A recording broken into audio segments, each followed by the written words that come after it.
Bismillah, elhamdülillah, ve salatu ve selamu ala Resulillah.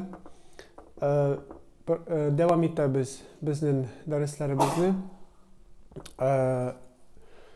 So'rov. Biz sizni bilan bir 6-7 dars o'tdik, elhamdülillah. Nindi barmi progress? Nindi bo'lsa barmi progress? Kim bu o'tgan darslarni ozgin praktikować etti? Faydası tidimi? Или пока yok? Biraz gana var. Если biraz gana var, то yigitler büyük zor результат. На самом деле ашыктыраga yaramıyor. Вот как раз biz ашыгу темасын алсак, biz ашыгабыз, bizning менталитет шундай, что biz сразу телибез белем алырга, сразу телибез байырга, сразу телибез, чтоб саулык булсын. Если кеше өмір бойы саулыгын бітірген, то бір айда саулык алырга как таково ауыр кирәк. Тиха гына, еллар бойы. И акча тапканда да 20-25 yaşında син по сути олигарх була алмыйсың в любом случае. Шлай кирәк вакыт, кирәк анарга, кроме как ниндидер күктән төшкән наследство или тагы не булса булсын. Но айткым килә, һәрбер затның үз вакыты. И без качан ашыктырабыз, сразу белем алгыбыз кили, бер ай йөрибез дә дәрескә, сразу полный алган үзебезне санасак, ул, конечно, ошибка, хата була. Әзәргене. Шуңа күрә еллар үтә иногда белем алганда и үзебезне үзгә уровеньга күчергәндә. Үзгә уровеньга күчергәндә үзебезнең тормышыбызны вакыт обязательно кирәк. Хәзер без сезне белән чәчәбез, үтә вакыт, үтә 1 ел, 2 ел, 3 ел, аннан тиха гына без исправляемся и тиха гына зур үзгә качественный уровеньга күчәбез. Шуңа күрә ашыккан кеше әлбәттә дә монда кул аягы төшә. Шуңа күрә без ашыкмыйбыз и беләбез, что бу озон юл. И шул юл кайсыда без барабыз, дәрескә йөрибез, өйрәнәбез, практиковать итәбез, файда алабыз, шул как раз и тормыш та була. Шул как раз тормыш кайсы безгә файда китерә и безнең кул аякны күтәрә. Потому что может 5-10 ел, 20 ел булырга. Әлкегә халыкны баксак, всю жизнь тормыш өмер буе алар үзләрен нишлиде, совершенствовать итә иде. Бер уровеньга җитә, күчә үзгә яңа зур уровеньга, анарда 1 ел, 2 ел үзен алып бара, укрепляется, дальше китә үзгә уровеньга и шулай башка таки, пока кеше полный мин мухсин сыйфатына yeткенче вис ягадан аныкы Аллаһча була и дин кушканча була. Шуңа күрә без шунарга стремимся, шунарга барабыз, айтмыйбыз без идеальныйлар буларбыз, но идеальностька без сезне белән баргыбыз кили, чтоб безнеке шундый булсын. И шул юл бару как раз йөрү, өйрәнү берчесе безгә файда китерә и безгә мотивация бирә. Без сезләр белән тукталган идек хиварда, что ир белән хатын арасында да, әни белән әти арасында да, бала белән әти арасында да, ике кардәш арасында да, даже ике дәүләт арасында да диалог, общение утырып бер өстәлдә бик важный зат. Шлай бик серьезный важный зат. Зур вопрослар решать ителә именно шундый метод белән и ул файда безгә китерә. И в данном случае ир белән хатын арасында да без сезне белән әйтәбез, утырып, обязательно ир белән хатын таба вакыт үзенә утырып бер-берсе белән сөйләшергә. Сөйләшергә ниястә турында. Если соответственно отношениялар уже койтурган, уже койтуга бара кеше аңгара, то анда үзең утырып сөйләсен отношенияларыңны бер-берегезгә сөйлисез. Нәк ул килгән, каян, мин, допустим, ниястә мин теләр идем синдә күрергә, син миндә ниястә теләр идең. Шул затларны без сөйлисен, соответственно башлыйсың аны. Без инде айткан идек, сразу килеп утыр, разговор бар түгел, тиха гына чай белән, конфет белән, соответствующая обстановкада и анда разговор таки тирәнгә керә бара. Тирәндәге разговорлар сөйләү ул әлбәттә дә эшне бушату, эштән койты энергия чыга и, соответственно, кишинин юреги да юмшара, и анарга еңел була достучаться ничек аталар. Шуңа күрә диалог обязательно кирәк. Вот айтканда хәзер без, ну, кем әние белән или әтие белән утырып сәятләп может калякать итәргә? Бармы шундый кеше бездә? Безнең үткәй слушательләр арасында. Просто утыра да калякают, темалары бар, бите шундый. Да, да, да. Андый кеше әс. Соответственно, диалог булмаганга күрә и отношения дәзген сывыгарак шулай бит. Ну, ничектер хакларына бирәсен, ул сиңа бирә, шуны ничектер шулай бара. Ну, шундый эмоциональный, елы, теплые отношения как таковые булмый. Потому что күрешмибез без часто, ишәйсмибез без часто. Ишә без бергә ничектер бутыла, тизген теге үз эше белән, син үз эшең белән ашыга, китә, балалар үзгәсе и тому подобное. Утыргач бер диалог булгач, соответствующая обстановкада, сөйләгәч, ашыкмыйча, просто сөйлисең, айтпыйманда нинди политический темалар бергә обсуждать итәсең. Вообще үзеңне мин нинди идем яшәгән, интересно, ничек мине үстердегез, ничек нинди авырлыклар күрдегез. Интересно була, и ул да ачыла, син да ачыла башлыйсың, и шунда эмоциональный близость якыная башлыйсың, кешене просто-напросто ярата башлыйсың. Ул актуально, иногда кыз үзенең әние белән сөйләй алмый, шулай бит. Просто сөйләй алмый. Сөйләй обычно бардың, килдең, яни хәл всё, бирдең, алдым, шундыйрак уровеньда гына. Утырып, как вот айтмыйм, на уровне подружки, но хотя бы шулай ты полностью ачылып, вот минем возрастым, 16-17 яш, 18, анда әние аңлата, нинди ул возрастта эшләр шулай бит, нинди анда кешенең бәлки менструациялары килә, әни сөйли, бу кыз анарга сөйли, авыртуларын, допустим, анда ничек үтә, шундый разговорлар, наверное, бик күп юктыр бездә. Хотя и ул разговорлар кирәк. Тем самым как раз они үзенең кызын и подготавливают каре зур тормышка, иргә бирүгә, яхшы зур тормышка. Ул висесе катя, что диалог булмаслыкка күрә. Шундан бик важный зат ул диалог, атабыз вот һәр бер кеше белән общаться именно яхшы ашыкмыйча. Анын соответственно диалогның бар үзенең условиялары просто так түгел. Условияларын без сез белән алган идек, ул бер-бер якны ике якка утыргач, ике кеше бер-берсен нишли изначально утыргач уважение белән утыра шайбыт. Утыра именно как әти, әниен уважать итә, ир хатынын, тагы дусты может булырга, дусты чисто уважать итәлеп, икесе дә бер-берсен изначально уважают. Аннары икесе дә, допустим, справедливо карый разговорга, допустим, если ире не может быть постоянно който булырга, ну яхшы яклары булса, тоже яхшы ягын нишләргә игнорировать кирәкми. Теге буси теге който инде түгел, или можно аталар боймаш кыз теге шәҗ елан көмек. Ну, анда тоже буламы инде. Все равно аның яхшы качестволары бар, вот шулай бит. И шул яхшы качестволарны тоже соответственно нишлесен, шул разговорда бусига батырмысыр, а именно если бар реально, то кирәк аны сүләргә и атырга и признавать, что аның да яхшылыгы тиде. Ул уже диалогка көч бирә и смысл бирә. Аннары ашыкмаслык, бите утырдың бер-береңне загрузил да все анда утырып тизген ачытал да турдың да китти.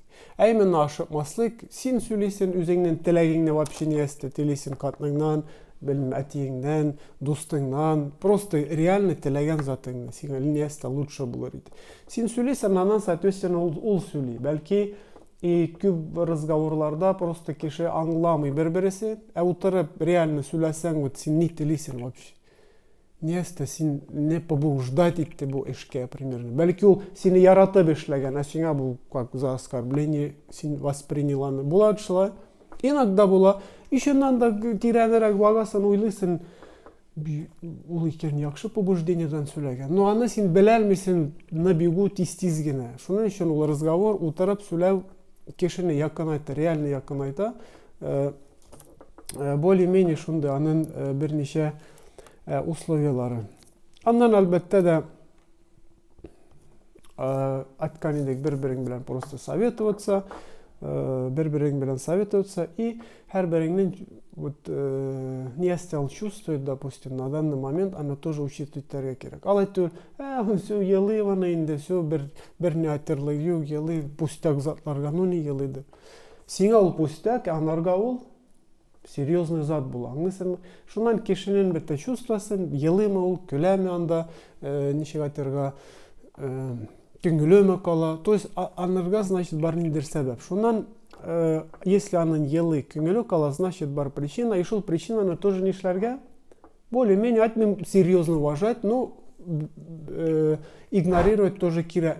Иногда безнең ниестәдер бите көңүлне калдыра, катын кыз может көләргә бу ниестәгә көңүлө калган примерно.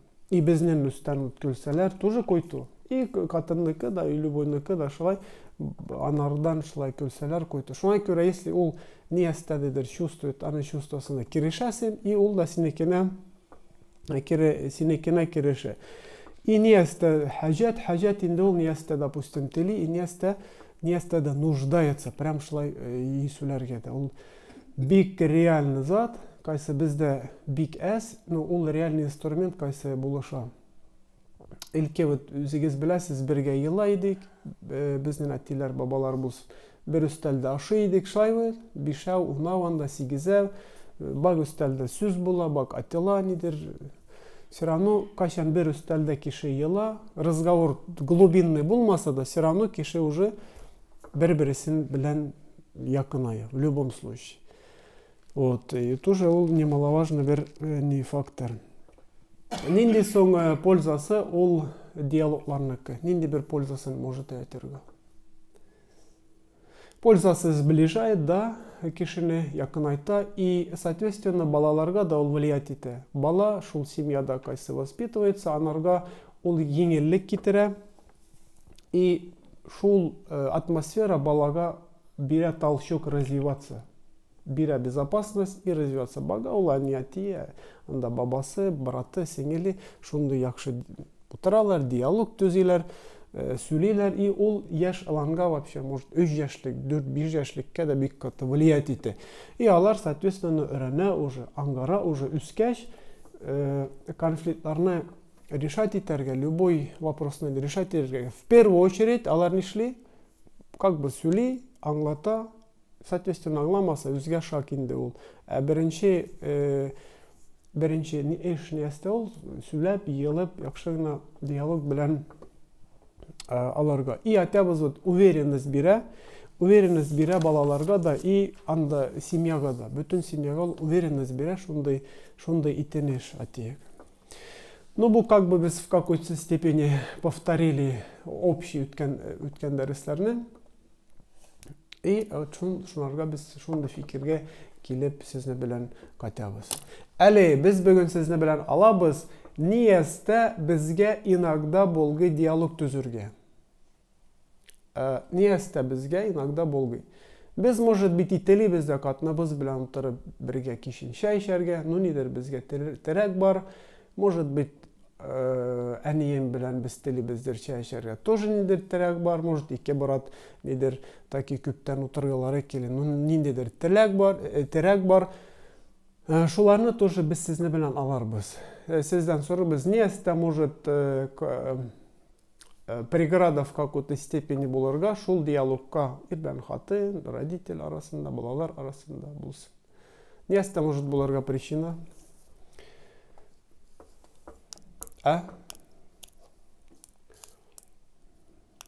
Причина ниестә, сәбәп ниестә может булырга.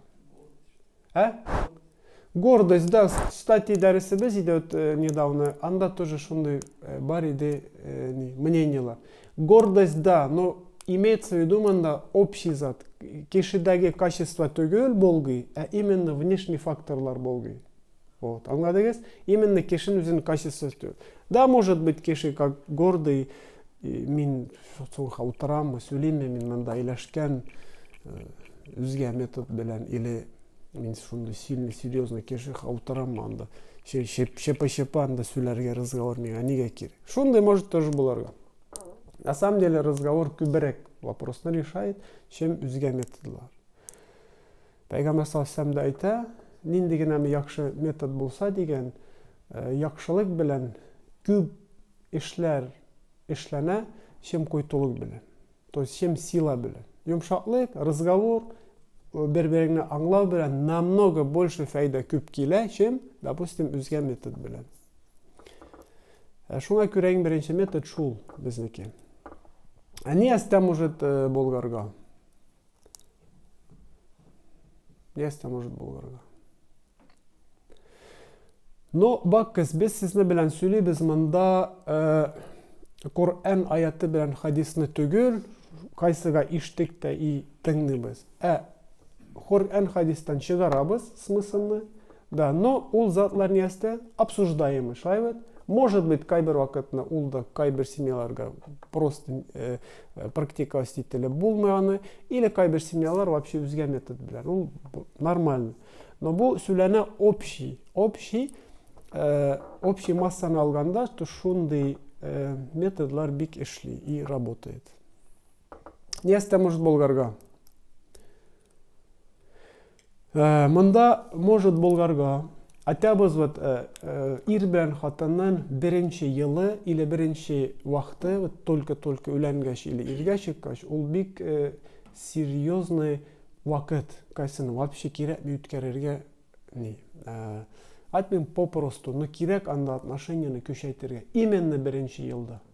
Вот если беренче елда син көчәйттең, яхшы булды, отношения уважительный, доверительный, тагын инде бис нинди яхшылык бар, то калган өмереңә таки возможно шул отношение нәстә сохранится. Если даже кайбер вакытны иләштең катнаган, ничектер шундый обычный булды, ничектер бик яраткың да киләми, может быть, как бы шундый момент килә. Но из-за того, что син беренче елны сезнеке яхшы отношение иде, и сезнеке складывалось шулай, что сез бер-берегезне яратасыз, то шул чувство калыр постоянно. Нәстә может безгә айтмыйм помешать, но иногда алар булгылар. Нәстә әгәр дә килен канана белән общий язык тапмаса. Кыз иргә чыкты, яңа уйга килде, и, соответственно, әгәр дә алар общий язык тапмаса, айтмыйм алар тиеш торырга хавыт теги бер-бересен яратып, кайгыртып, берши звонить итеп анда никаем куяным. А именно яхшы отношения, человеческие яхшы отношения, уважительные отношения булмаса, то ул ир белән хатын арасына койту влиять итә. Ул киләчәктә ир белән хатынның арасына үзенә койту влиять итә. И киресенчә, әгәр дә кияү, допустим, общий язык тапмады, ну, кызның семьясы белән, канянасы или каны белән кияү тапмады, примерно.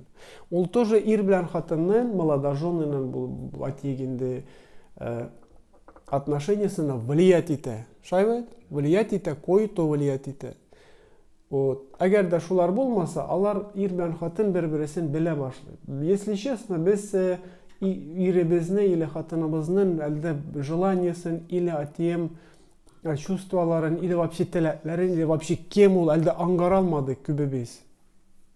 Но если без аңласак полностью хатынның кемлеген, и ул сине аңласа кемлеген, нинди цель, кем син вообще, нинди ниятләрең, тагы аңлыйсың, и ул беренче елларда була, әгәр дә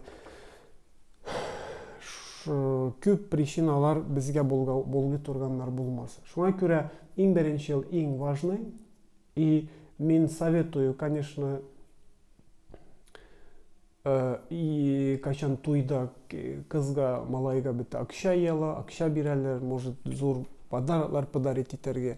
Возможность булса, шунда мин бу киргизер идем адәткә, ир белән хатынга җибәрергә икесен умрага. Ир белән хатын бүген үләнделәр, бер ай, 2 атна тыныгыз, и путевка сезгә бездән, анда дустыннан, әниеннән, хоть кемнән, сезгә семьясыннан да путевка сезгә икеңә умрага. Все, шәп икесен ебәрәс. Ике атналар шерике ванда тора. Йөрий, потому что авырлык күрә, ул сумкасын күтәрәләп булыша, может касаланга шул ухаживать итә. Изге юл ерләрдә дуа туталар бергә, намаз укылар бергә, елыйлар бәлки, аңлыйсыңмы, бергә, йөриләр бергә, всегда бергә, и анда алар ачалалар, и кушылалар. Хотя ике атна может быть и әздер, но лучше шунда ебәрергә, шундай адәт бик яхшы булыр иде. Хотя медовый месяц. Ол не зря килгән медовый бал айы. Не из-за того, что син анда наслаждайся да инет. А именно шул вакытны тырыш познать үзеңне да и хатыныңны. И ул сине пускай познавать итсен, белсен. И все. Лучше, допустим, умрага ебәрсәң, бик яхшы бүләк була. Бик яхшы, потому что беренче елларда так да важно. И на всю жизнь ул зат кала, потому что обычно ул яхшы кала. И кеше бер-бересенә иләшә башлый.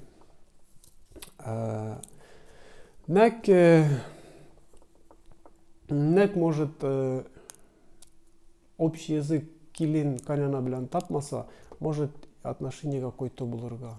Нидән? Но алар все-таки берүдә тора. Берүдә тора раз, торса, то постоянно ызгышу, постоянно конфликт кешенең энергиясын ала, көчен ала. Бер ел шунан турында уйлый эшләйбез, бер избежать итә, кухняга икәү элеккеләре келәм янда, ничектер шулай поверхностно вис уза. Я вроде бар да, имен юктыр да, я узмыйм, если что, хоп, эленешәләр примерно.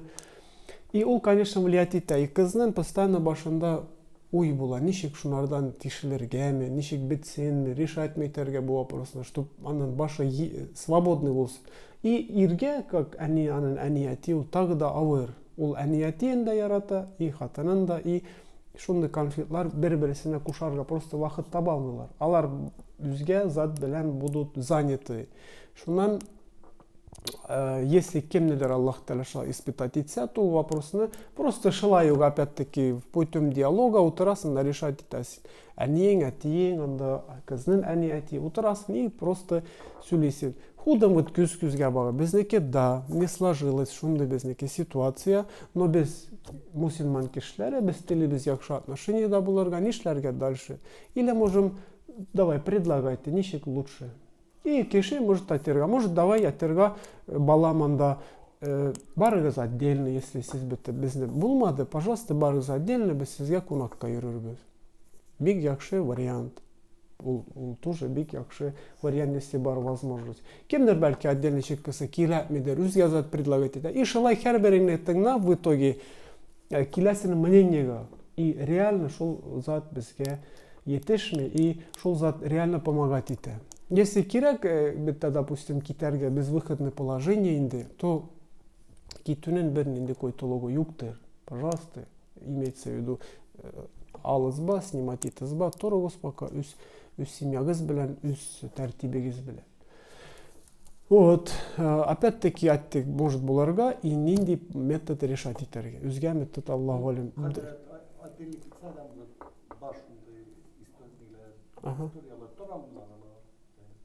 Kanyananda küçük naprayı bulgularında vakti girenin niye bilen niye bulgarında. Birden ama olmaz. Да, кстати, может буларга. Шуннан истинный проблемага етәргә вот кеше үз-үзенә күзенә багып айта алмаса, что миндә бу проблема или безнеке шул. А ул анарга етәлми. Если дөрес рәвештә бизәтән, ул айыпласа канянасын примерно, айыпласа канянанда, ул безгә торырга бирми, без шулай, без яхшы торырды, китәләр отдельно и отдельно да тора алмыйлар, айырылалар. Может шулда булырга. Шуңа күрә проблеманы, если отношения төзен кели, то проблемага уже реально не әстә бару. Бәлки на самом деле ул предлог канадыр. Шуңа күрә, но иногда кеше китә дә тоже шундай ситуация была, отношениялары не шли, якыная башлый, изближать итә башлый, потому что, ну, бар әниләр, әтиләр, кайсылар хотят яхшы ният белән, кызының или малаянын тормышын нишләргә, контролировать итәргә. Просто алар шулай телиләр. Шундай бите бар. Но опять-таки, хотя бы 100% ул яхшы побуждениедан и проблемаларын біліп, бәлки ол тырышадыр нишләргә, үзенең услугасын булышырга нитерге. Но күп вакытны, допустим, әти булса, килененең анда киявенең тормышын контролер иткеләре киләсә, если даже ул отдельно тора хотка булса, городта берши вторга стителәләр аларның тормышларына, то тоже яхшылыкка китерми. Ул яхшылык китерми, ул дөрес тә түгел. Ул дөрес түгел, потому что если, допустим, ответственность уже аларның күзләренеке, иң яхшы әниятигә дуа тутарга, аларның яхшы торуларына. Но кирәккән вакытны, конечно, кирәк ниндидер уже тыгылырга, но постоянно контролировать кешенең тормышын, барганка килгән, күпме тапкан, күпме тапмаган, нәк булай, нәк тегеләй, иштен бул, такини. И ул влиять итә койду. И карт кешегә дә инде койду, таки койду информация иштә кайгырта, лишний кайгы. И яшьләргә дә ул койду влиять итә. Тем более кеше еткезә, улысы еткезә, и шайтан йокламый, шайтанга повод була тагы бер отношенияларга бер блокировка китереп куярга. Шуңа күрә ул затларны вис багарга кирәк, и акыллы просто килергә кирәк ул неге вопроска. Аннары даже әйтәләр шундый, что может быть ир белән хатынның взаимопонимание сына дөрес аңлавына влиять итәргә кемнәр? Даже күршеләр. Аңлыйсыз? Без вот күршене недооцениваем иногда, а күрше ул безнең иң якын кешебез. Күрше иң якын, ул постоянно яныңда, но если яхшы күршең булса, то ул Алланың рәхмәте сиңа просто электе. Потому что любой вакыт син керәсең, барасың, калдырасың, киләсең, беләсең, что ул нормальный. Яхшы күрше кайсы всегда поддержка бир. И андай күршегә син үзең дә шундый поддержка тырышасың бирергә. Но күрше, допустим, әтиек булса, ничек әйтергә, ну не совсем яхшы, то ул может даже ир белән хатынның отношениясына повлиять итәргә. Ничек может повлиять итәргә? Да, ничек, причем күрше монда, если на то пошло. Да, может быть сүз еткезер. Күрше как таково синеке оты яныңда, стяныңда. Может даже калаган шулай терәсә, иштәргә примерно шайт. Городта же вис, может даже иштеләргә, тавышларда. Авылда бетә отдельно збалар тора. Бу же без сөйлибез бөтен неге. Да, йортка чыкты, ир белән хатын нидер сүзде, нитте, да забур, иштелде, нитте, все. Еткезде күрше койты сүз белән, бак булар шулай, әниенә еткезә, үзгәсенә еткезә, иштен булар айыргылары кили, сум иштен үзеңгә йортта имеш сүләделәр, или анда буысы, тегесе, или чужой мужик килгән кадр үзе югиде, аңлыйсыңмы, аңгармынчык может шундый зат заварить итәргә, что и сүз китә, аннан звонить итәләр, буысы тыгыла, тегесе тыгыла. На самом деле алар икәү утырганнар да кино сөйлиләр примерно. Бакканнар кино обсуждать итәләр. Да, утын кисәләр икәү. Яхшы күрше, реально күрше, ул кешенең вообще разговорына килми дә, күзен дә забурга теге терәми, ярыктан сынамы. Шайбы? Ул була да күрше. Если даже реально ул белә, что семья вот уже тетелә көн буе аларныкы ызгышу бара, анда да ул уже наоборот нишли, сум булар яхшы, мин белән буларны инде разговор туры килсә, ул наоборот тагы да үзгә яхшы ягыдан сөйли. Вот шулай может күрше нишләргә повлиять итәр. Икенчесе күрше берсе кирә. Катын ир булсын, все равно кирә калякыт, нидер аларга, нидер нитәргә, ул как будто синең но в какой-то степени, член семьи может буларга. Потому что может элке вообще да забур и иде ишек худым. Керек күрше юри, да, доверительное отношение яхшы. Ну, агер да яхшы който опять-таки шунды күрше булса, он может реально буларга причина. Он может буларга причина шунда семьяга кайсы семья слабый. Әлде бер-бересен аңгармага. Но если мен аңгардым хатынымны, аңгардым аланнарымны, баламны, әтиемне, әниемне, то хоть анда дөнья сөйләсен минем турымда или минем катным турымда, мин шанмыйм да и и изләштермим да, по сути, и нитмим. Потому что белем, что анды ул түгел, и все. Но кайбер семьялар әлдә бер-бересен белмәгән и может сүзгә ышанырга. И, соответственно, шайтан монда сүзне тагы да сырлый, тагы да күркәйтә, тагы да матурайта, и это уже какой-то неде. Вот шул может повлиять итәргә. Хотя и место күрше монда, сюжу и вообще кеше, по идее. Вот, шуннан отношения ул висесе бәләнгән, шуннан күршенең хакы да просто бәяли. Күршенең хакы бәяли. Пәйгамбер саллаллаху Җибрил алейһиссалам килгән пәйгамберебезгә и нишли? Таки васыят кыла. И пәйгамберебез әйтә, шунтаки дигән Җибрил миңа васыят кылды күрше хакы турында. Уйладым дигән, әгәр дә кеше вафат булса, анарга наследство да ошый. Представляете, мы деньги күршенең зур хакы. Вот и ул аңлата да, что ул опять-таки отношения күрше белән. И күршең шуны аңласа, белсә, то все. Но әгәр дә ул аны белми и постоянно бар Аллаһ Тәгалә туры юлга салсын, кемнәр специально да күршеләрен койты сөйли, дабы айырырга, дабы эше койты барсын, дабы поссорить бер-бересе белән. Ну ул вообще инде Аллаһның может каргашына да элегергән. Ну уже юк. Аңлыйсыз? Шуңа күрә күршеләр тоже могут повлиять и яхшы, и койты ягыдан да. Шуңа күрә весь отношениялар взаимосвязаны. Аннары несте может шул диалогка помешать или саватырга шул отношенияларны, если алар булса, елы булса иделәр. Несте может тагы булырга.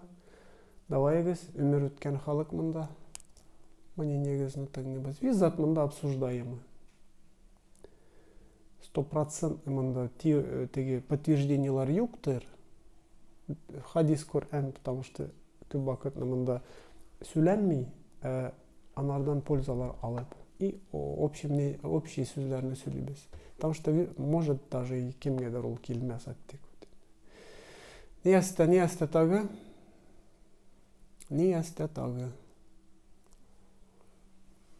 Дултлар, айталар долги. То есть ул тоже может семья отношениясы на нишләргә повлиять който ягыдан. Допустим, динебездә долгка бирү бик зур савап. Әгәр дә син 100 мең кемгәдер бирдең, бер атна, бер ай, как будто син 100 мең ниясте бирдең, хайыр бирдең. Ул бик яхшы. Кстати, хәзер долгка бик кеше бирми башлады. И шул адатны тоже возрождать кирәк. Если кеше нуждается и кеше алдамы яхшы, тәртипле, то долгка нишләргә бирергә кирәк. Пожалуйста, файдалансын, алсын, эшен, син арга булышасын, эше алнага барырга. И үзеңә дә савап була. Но кайчан кешенеке берсе доллары, допустим, анарга 1 миллион должен, анарга 500, тегеләргә 300, анарга алганда бирмәгән, моны әзген, әзгәткән, киткән, ниткән. То шундый накопление от долгов кешене нишли, даже отношениясын боза не белән. Кәләше белән айтмыйм, прям бозола, но влиять итә койты. Потому что ул нишли, долгны может уйлый да, долгны берсе анарга звонить итәр, берсе ул может кача йөрергә, берсе ары барырга, берсе бире, и кешене шул вот теге елылыгы китә башлый. И елылыгы ул соответственно семьясына да тими башлый. Долларынан тишелми. Әлдә үзе дә, допустим, теләми тишелергә. Бар кем тели тишелергә, ул ответственный алган, бире, ул үзгә хәл. Ул кеше дә кайгырта, шулаймы? Кайгырта, лишь бы тизген бирергә, бирмәгәч, потому что так и син уйлыйсың аның турында. И тагы бер момент кайсы безгә бик касается, әгәр дә доллар темасына кирдек, допустим, бер малай үләнде и тели шикарный той уйнарга. Но акчасы юк. Может мы долгка алып тойны уйнарга? Может вот, да вот? Имеется в виду, шундай практикада бар вот. Юк, айткым кели долгка алды да тойын долгка уйнады. Бар шундай практика? Да, вот кемдер айтты да, алган долгка и тойын уйнаган или кредитка даже алган и той уйнаган, чтобы ну, үзге халықтан калышмаска вроде. Ол же долг. По идее, ол кеше, может быть, и малай кеше сразу бірінші түнні ұятқа шук нешле, башына келенесті, но долгы же бараны кышайвы, анда, может, 5-600 алгандыр, 1 миллион. И так ел шуны ойлы бара. Ойлы, постоянно ойлы. Шаныңыз долг алган кеше, ну, даже кемнер типа каша юри, бирми, даже безге кажется, ойламый да тиги, кайгыртмый да. На самом деле ойлы кайгырта, просто шунда үстен отношение ул көрсетті. И уланы иштен ашы башлы. И туй болсын, өзге эшлер болсын, кашан кеше тиеш наслаждаться, бір-біресін познавать, якшына білерге, то ол нишли, ну, малай кеше ответственный, и тутуна долг ойларға шайвы. Ойлы долг, потому что так, той ноняды керек түлерге. Все. Түлерге керек. И икенче күн тора эш эзли, үшінші күн эш эзли, и шулай ките, долг постоянно давить ите өзен, хаклар мене башлый. Аңлайсың, вакыт үтә, и уже у отношениеге влиять ите. Беренче еллар, аттек вот, хотя беренче айлар, кеше тиеш, конечно, күшәерге отношениясында хатыны белән. Бу шундый моментлар булса, алар ерагайта безне, шул заттан. Ну да, кемнендер возможности юк, туй унярга. Ну, уняма, пожалуйста, нинди проблема. Неге 1 миллион долг калыбу, нисен акчаң булмаса. Мин шулай уйлыйм. Да, и просто ей кардашларыңны утыр да шәйләгез, нинди бар возможности. 1 миллион төл, 100 меңлек үткәр, примерно. Ну, да, Алла бирмәде миңа шундай минем возможности. Кемнекедер бар, пожалуйста, уни зор городларда да 1-5 миллионга таки бирер. Ну, бар возможности бирсе, ну, не обязательно минем юг возможности ми көрсәтергә, что. Алай тоже булмый. Шунан үз-үзеңә булу бик яхшы. И ул отношение семьяга бик каты влиять итә яхшы ягыда. Ата без күп опять-таки долларың булса, яда не обоснованный доллар булса, алар постоянно уйлаттыра кешене, и нишли, кешене артка калдыра башлый. Ул всегда ул көренә. Ул намазга да кайгырта киле йөргәндә, теге ул кемнеки күп тагыда доллар булса, ул уже елмая да әзерәк шулай. Ну, влиять итә, реально влиять итә. Шул берничә фактор на самом деле влиять итә, безнең диалогыбызга конкретно влиять итә. Шул затларны нишләргә аттегинде тихо гына алардан личист ителергә, тихо гына шега барырга, если без яхшы отношение теләсәк, и тихо гына налаживать ителергә.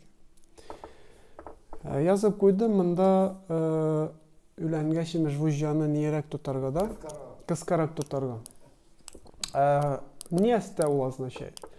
И типа үстеңә менгизме. Вот шунда бездә бар атмым висебез, ну, в принципе, шунда разговор йөри, что әгәр дә кыз иргә чыга, яшь кыз. И, соответственно, әние, ну, әтие дә ниндидер анарга бирә совет шулай. Просто түгел, вот кеше өмерлек китә үз ызбасыннан, чужой ызбага, ул совет бирәдер нишләргә шулай. Ниндидер совет бирә. И может быть, күп вакытны даже әни әти дөрес совет бирми. Видениестә, кызым, бак иреңне үстеңә менгезмә. Син бак. Юкчынна батам, ул яшь кыз, допустим, 18-20 яшьлек, әни жанарга авторитет, вот уйлагыз. И әни анарга или әтиен аталмын, в основном әниләрдән ул чыга, что кызым бак иреңне үстеңә ебәрмә. Бак, син нитмә, аздырма иреңне. Кыз ул уйлы, ничек мин иремне аздырмыйм? Юк, смысл ул сүзнеки не әстәде? Тыңламыйммы иремне, или лишне киңәндермеймме аны, или лишне тәмне ашмы пешвәжмейм, чтоб аздырмыйм, или лишне нәрсәләренме юмыйм. Вот ничек аны аңгарырга аздырма иреңне. И, соответственно, ул кызга башына сеңеп кала, и ул отношениеда полно ачыла алмый ире белән. Ул постоянно курка, лишь бы аздырмыйм иремне. Ничек ул аздырмый? Аздырса не була.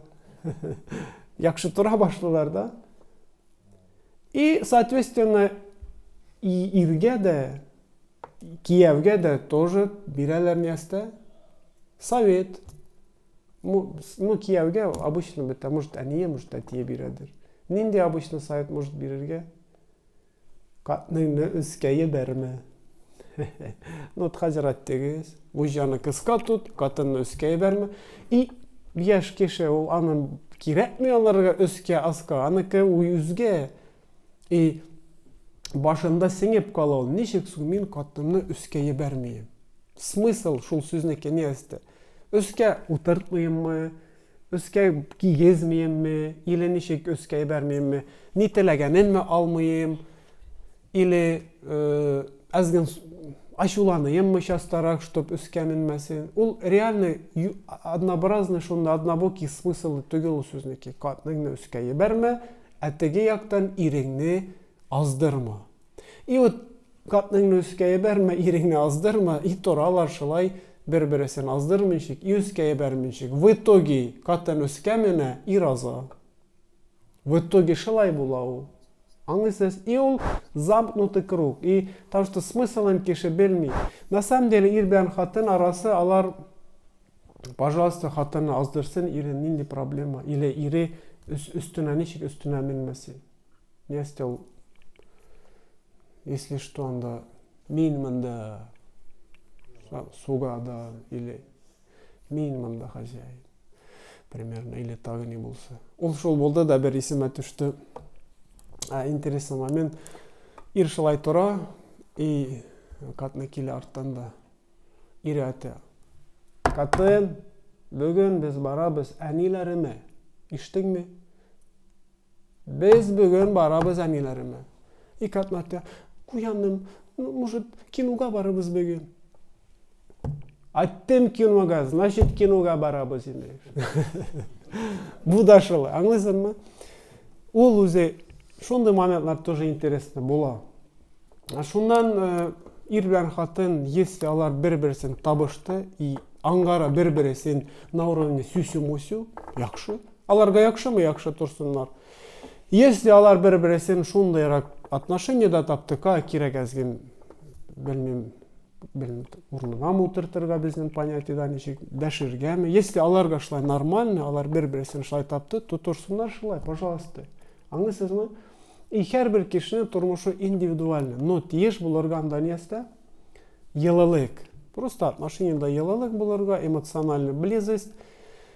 Йылылык булга син аңлыйсың кешене, син изгелекне дә яхшы кыласың, башың да свободный була синеке, син безопасно үзеңне чувствовать итәсең, беләсең, что семья көтә үзеңне, син уже шәләй валайкада йөрмисең, аңлыйсың, син барасың уже нормальный яхшы отношение булган семьяңа. И шул отношение, соответственно, если ул килгән просто кимгәдер булай, может, Аллаһның рәхмәте ул, а если килмәгән, то аны була нишләргә? Довести шулай эшләп, ниндер Алладан соралып, шул инструментларны использовать итеп, була ышаныгыз любой үлә торган атегинде, тетелә торган семьяны нишләргә? Кушарга. Лишь бы алар икесе теләсен, чтобы кушаларга, и все. И ниндидер эш эшләсен. И вот шундай система була. И как раз может быть и разногласиеда килен белән канянан арасы шул почвада китәдер, анда өскә менгезмә, аздырма, анда киендермә, ниттермә. И ул на самом деле авыр. И ир кеше, кияү кеше шуны өмер буе шул сүзне башында йөрөтә. Не әсте соң ул аздырма, или өстеңә менгезмә, не әсте ул. Реально ул аны уйлый, береше не әсте ул. И постоянно көтә катныннан не әсте? Так, әши өскә мендеме, юкмы? Өскә мендеме, юкмы? Аздырдыммы, юкмы, мине кәләше берше уйлый. Шут үзгә, шут үзгәрде. Әши давай син өскә менмә. И может тик торганнан кычкырырга да, может даже сугарга да. Тик торганнан. Потому что анарга кажется, что ул өскә менә. Шуны кирәк понять просто. И Аллаһ Тәала биргән иргә, чтобы ул главный булсын семьяда, глава булсын, ышанмый. Хоть нинди ир булса да, ол тиеш главный буларга, анын булавы атек во главе угла, у руля, ол бәрәкәт семьяга. Хоть нинди уй булсын кызныкы или кыз семьясыныкында, что син кызым тиеш мында алып барырга эшләрне ирең түгел, ирең аны белми, аңгармый, не разбирается. типа шундайрак смысл. Да, или ире тихарак, шунда семьяларда ире тихарак вис эшлилер. Ну, шаныгыз ире тиха булса да, таза булса да, грамотный, безграмотный булса да, он Аллах тарафынан куелган хужа. Все. Пожалуйста, ирене эшләме, эшлә, но ирене советуйся, сөйлә ирене, ал рөхсәтен, аңлат яхшына, ирене вот каршы түгел сиңа.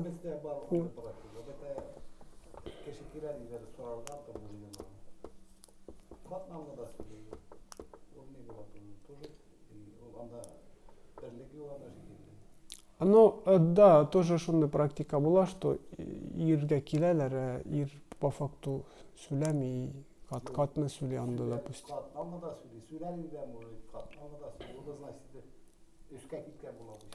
Ол получается аздырмагана да мене бутырган дишик безден ни да айталар мен кезме. Значит, кияу ничек айтырга әниенен тыңнамаган, аз мен кезген.